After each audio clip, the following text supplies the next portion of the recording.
an event, come along with a friend or two. So that way we build a bigger network and a bigger community. For Lucy, thank you so much for hosting this event. I appreciate you. And on behalf of AMS Properties, thank you for hosting it. So thank you so much, Lucy, for this opportunity. I've learned a lot from the real estate guys and Francis, and I look forward to working with you, Francis. So I want to thank you all for coming here today. I also want to thank Lucy for organizing the event.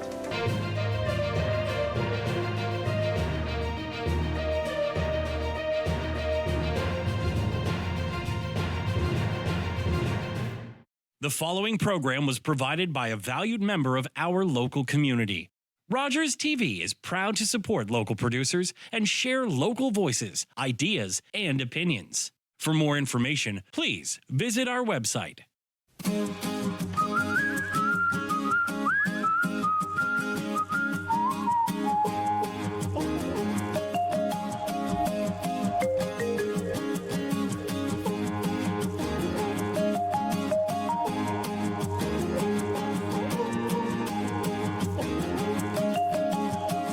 Welcome to this week's edition of The Paint Box. My name is Jane Roy. I'm actually here with Paul Lambert. Oh, hi, Paul. How are you? Good, Jane. How are you? Yeah. This is going to be a really interesting conversation, in part because we are speaking to a photographer. And so we're going to talk about photography as art, the art of photography, all of those things. We're going to visit Paul in terms of his studio. So we're going to get to know him a little bit better. Paul, and we're going to talk about some of the projects you're involved in. Okay. But let's actually start with you. I met Paul a few months ago, I think. Paul came to my studio to interview me, which was a little disconcerting.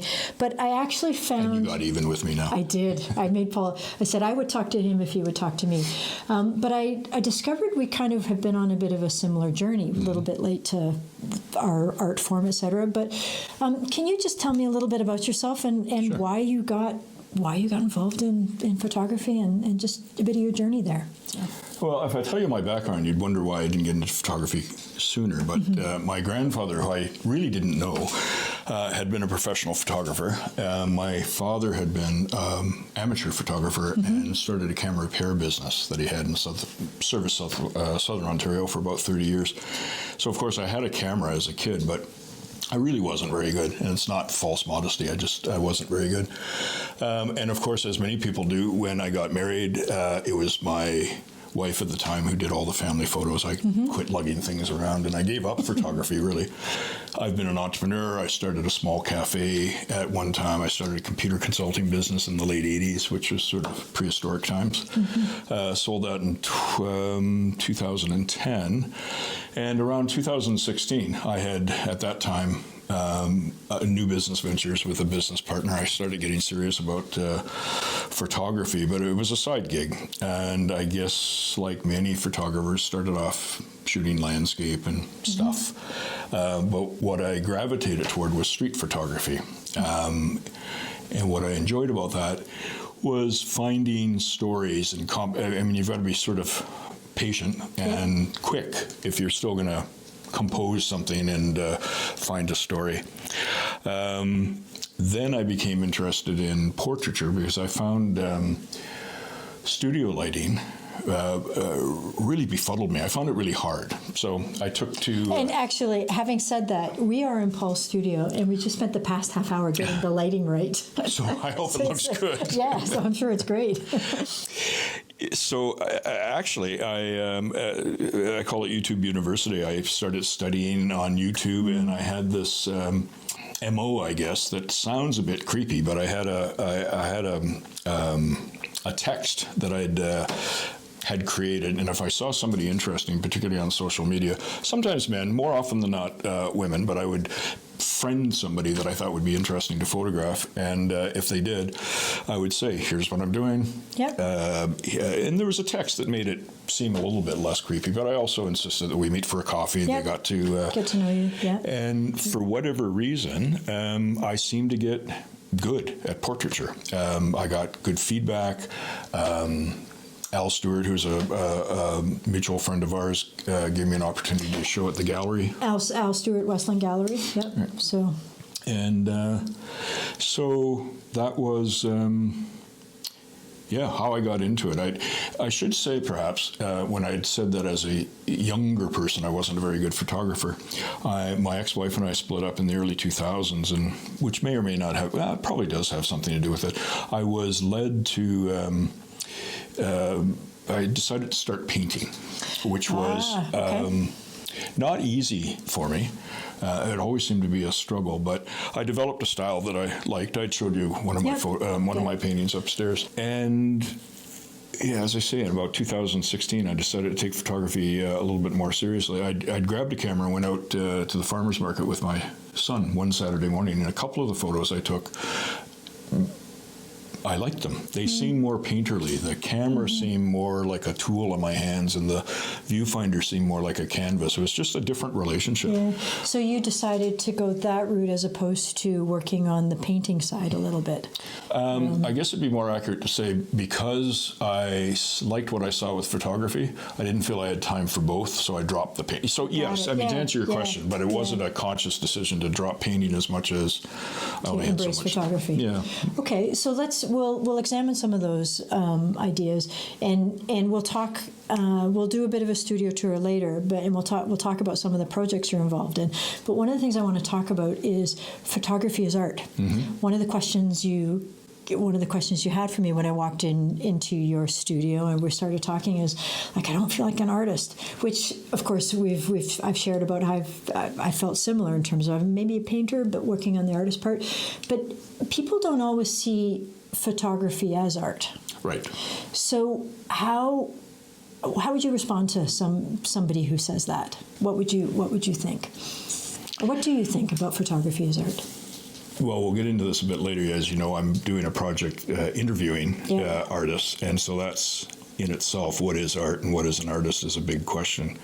And my experience meeting with so many artists, that answer is has evolved. But I think one of the challenges with photography, and of course we're going to see the same thing over the next decades with digital art, is photography came out in the 19th century, and up until that point, painters were the documentarians, and photography came along that could document things, which released, you see what happened to painting at that time. They could expand their... Photography is so broad now that it can still be documenting things, kids' birthday parties, or journalism, etc. And as you know, it's had a long history of not being art's poor cousin. Of course, anything that someone conceives of and creates and causes a conversation with a viewer is art.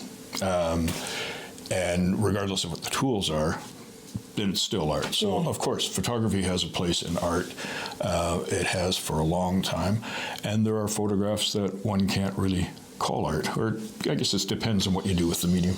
Yeah, I think that's really true. I think cameras in that context, are documenting, but also they're now in the hands of everybody, right? That's right. So one of the things we spent time doing is right now I'm filming on the iPhone, of course, which is videotaping things. And we spent a lot of time looking at the light and crafting the light beforehand. And that's something different. So when you talk about documenting, we take our iPhones and we just take a lot of photos. And my philosophy of photography before I got the iPhone was I'm going to have my camera, whether it's a digital camera, my DSLR or whatever it is, I'm going to take a lot of photos, but one of them is going to work out okay. Right. And the one that I like, that's what I'll keep. Now I ended up keeping all of them, but now we all take photos, but we're not crafting them quite the same way. So I think that's right. But I think one of the other interesting things as I watched you set it all up is artists are really not concerned, but artists really love light also. But it's different. I've never watched anybody quite the same craft the light. We're all concerned about the light because that's where the shadows and that's where but it's kind of interesting that there's a real kind of not a continuum, but it's really deep in terms of what light is. Like artists go, it's all about the light, but photographers, it's only about the light. It's only about the light, which of course also means about the shadow, because without but I think if I'm not formally trained in photography, I do think I've got a really good education because I think we're really fortunate to have YouTube and the internet. But people that are trained or train themselves in photography study lighting of classical painters because it was all about the light, like Rembrandt lighting, for instance. Yes, sfumato and exactly. chiaroscuro and all those kind of things, yeah. And I think without that, so I mean, a painter, well, you know, I think about the difference between somebody that paints abstract with no education, and I couldn't really call an artist, and someone that has a history of being classically trained and becomes an abstract artist, understands certain principles still. They've just evolved them. Actually, I don't really know where that thought came from, but I guess it's the difference between somebody that's using, Yeah, in many ways, it is the same thing, right? As I've become more of an artist myself in terms of learning things, abstract art is actually the hardest art to master. And you would think it's the easiest one because it's just a few strokes, but it isn't. No, it's not. It's a whole lot more difficult. And so I guess in many ways that mirrors the photography, the photographic journey in terms of what you're talking about as well. There's a lot of us that just take photos. And of course, for whatever reason, but it's not necessarily art.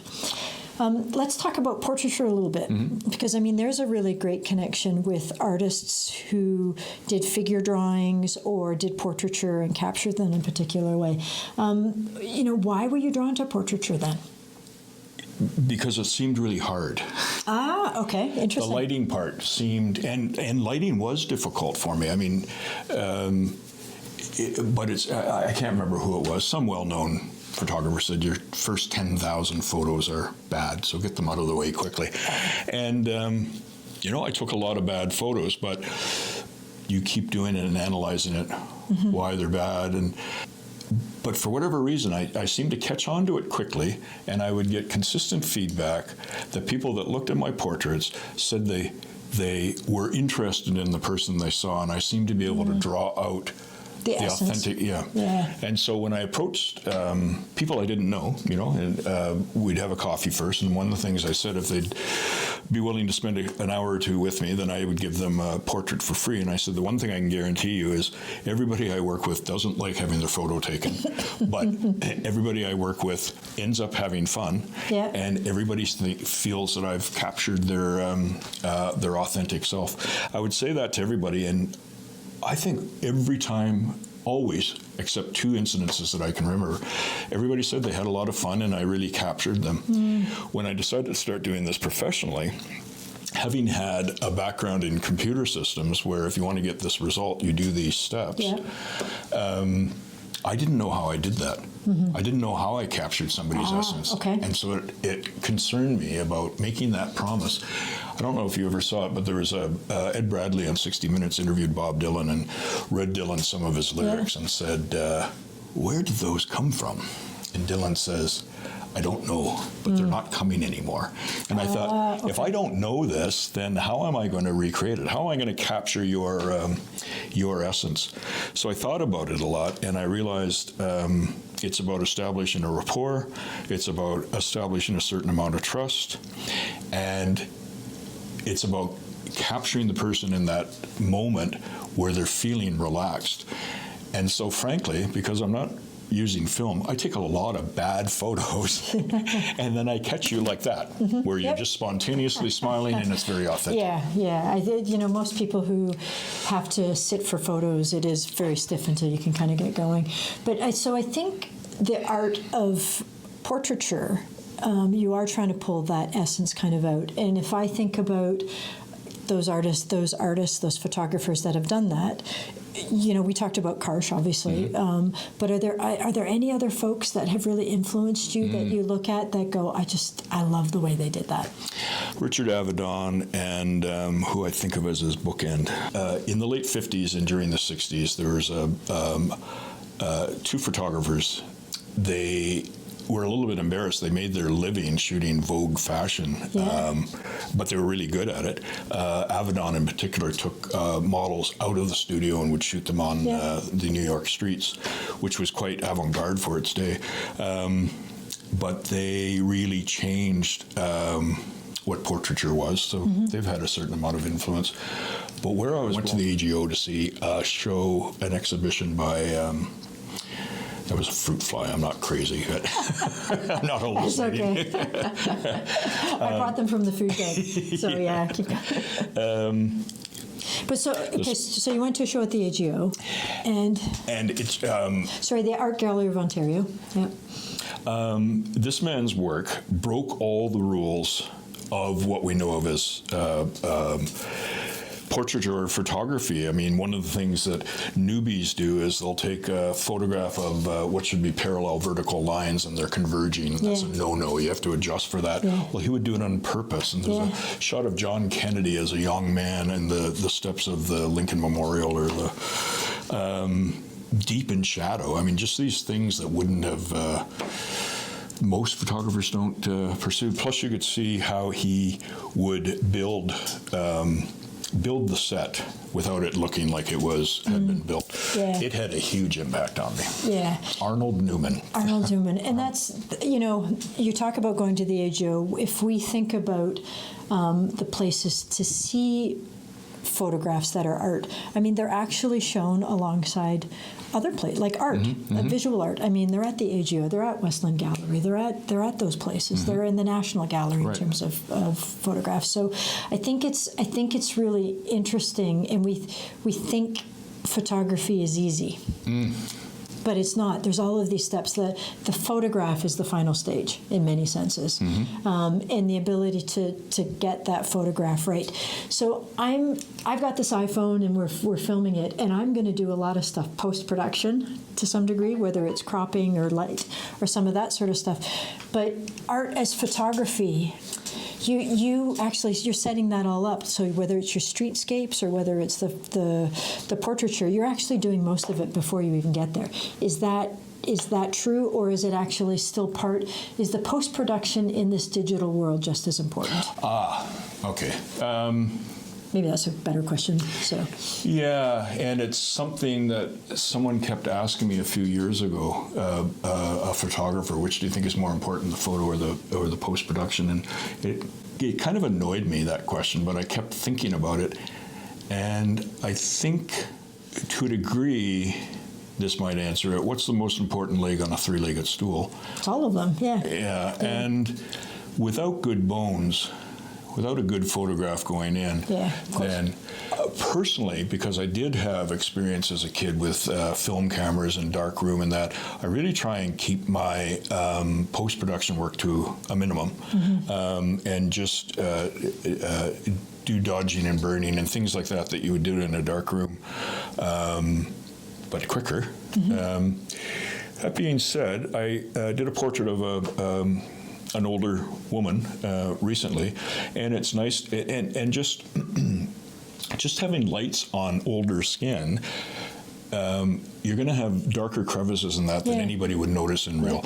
So it's really nice to have post-production software that can just remove that quickly. Here's something I'd like to say about portraiture. Right off the bat, we all see ourselves in the mirror. So we've spent our entire lives seeing a mirror image of what everybody else says. Yeah, true enough. So when I photograph you and I tether to my computer and I'll show you right off the bat, either consciously or unconsciously, that doesn't look like me. Well, because it's a mirror image, and we're not symmetrical. So, so first we have to get off of that. The other challenge that I realize I have after trying to think about and codify how is it I capture the essence of somebody. A photograph is a two-dimensional medium, but our personality and our beauty comes through our animation and our three-dimensionality. So I think something I'm very conscious of through lighting, through my interaction with the subject, is how do I get a sense of three-dimensionality, 3D-ness, and your personality when it's a two-dimensional thing. And I think that's really key. Yeah, and so artists that paint, so there's artists who photograph, but artists who paint use other tools that way, right? Yes, so whether it's other objects or colors or brushstrokes or whatever, but in the end, you're kind of doing the same thing. You're trying to bring the essence out. Yes. Right, so when you go to the National Portraiture Gallery in the U.S., there's actually both. There's photographs, and then there's these amazing paintings, these amazing portraits of people that you just kind of get blown away from. But there's an essence that a photograph can capture in many ways. That's whether it's, I don't know whether it's the light in the eyes or just to see some iconic images over the years. We all know them and we all love them because the photographer has done what you've done in that context of approached it in such a way to be able to draw that out, which I think is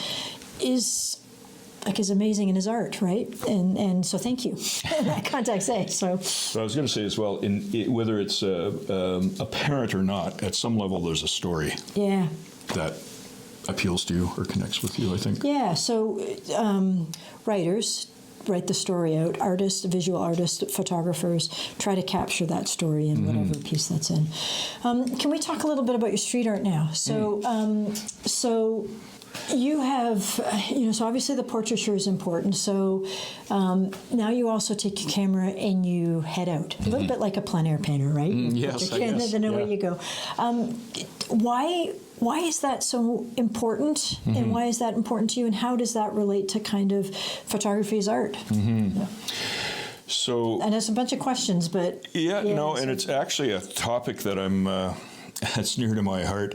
So, street photography. Probably most people are familiar with Cartier-Bresson. Actually, I don't know. You know who's that? What's his first name? A French photographer who probably there are historians and people in the know that will argue with me that there were people before Cartier-Bresson that started street photography, but he's really well known as a street photographer. And he's also really well known for a phrase called the decisive moment, which apparently he hated that being attributed to him. But kind of a little bit like how Pierre Burton said he never said the Canadian is somebody who can make love in a canoe. It's like he hated that being actually didn't hate it being attributed to him, but he was it's like that's not mine. But so yes, I forgot about that. Well, I just want the history of it because we've had and some of these photographers that I mentioned that ended up doing fashion photography in New York. Some came to New York to be painters, and they ended up being photographers. Some would shoot for money in the fashion industry, and some of those, rather than being portrait photographers, ended up being street photographers. And I'm not sure if everybody listening will understand what street photography is. But if you think of Edward Hopper, his paintings were kind of the street, and they had a story. During Hopper's time, most people were painting New York and the big cities as vibrant and exciting, and Hopper was pursuing the loneliness of it. But some street photography generally has an urban appeal with people in it that creates some sort of mood or story. There is, because everybody's a photographer with their phone now, that I see street photography where people are literally just walking down the street and taking photos. It's still art, and therefore it should either adhere to rules of composition or know the rules of composition you're breaking. There still should be a story. It appeals to me because I use the analogy of fishing. I don't fish, but you can go out fishing, and some days are good, and some days are bad. You go to where you think there'll be fish biting for the day, and they may not be. So I do find it more interesting to get to larger cities like Toronto and New York and Montreal. And there's two basic approaches I think that most street photographers take. One is hunting, and the other one is fishing. So hunting, you've got an idea. Walking around, and you're looking for something to happen. And you got to be fairly lucky and quick. So I was on the TTC in July, and I have this photograph that I took rather surreptitiously of a guy wearing what I originally thought was an odd mask, but it was a jock strap over his face. That's a good portrait. It is. And I shot wide so that I could crop it because I wanted to be quick and I didn't want to center him out. But it's giving the viewer something they wouldn't normally see. So I think as photographers, especially out in the street, present something that people see from a point of view they wouldn't normally see it, or presents something that somebody wouldn't normally see. And you don't often see somebody you see crazy things on the TTC, but not normally people with jock straps on their face. Are you allowed to take pictures of people? So it varies from country to country. If you're on public property, you can take photos of people. The only thing that's been tested has been in Quebec, because someone was photographed on public property, but the photo was sold to an advertising agency and it was used in an ad. That person sued for, and they got $1,200, I think, for modeling fees or something. But as long as you're standing on public property, TTC is a good example. I could show that in a show and it'd be fine. It wouldn't be an issue. Right. But so this gentleman with the jockstrap, even though he'll be, let's say, the subject of it, not just a little person down here, you'd be fine kind of showing that in terms of, Now, that being said, I think it's an unspoken rule amongst all street photographers. If he saw me and came over and said, did you take my picture? I don't want you to have my picture. You're completely legally allowed to keep it.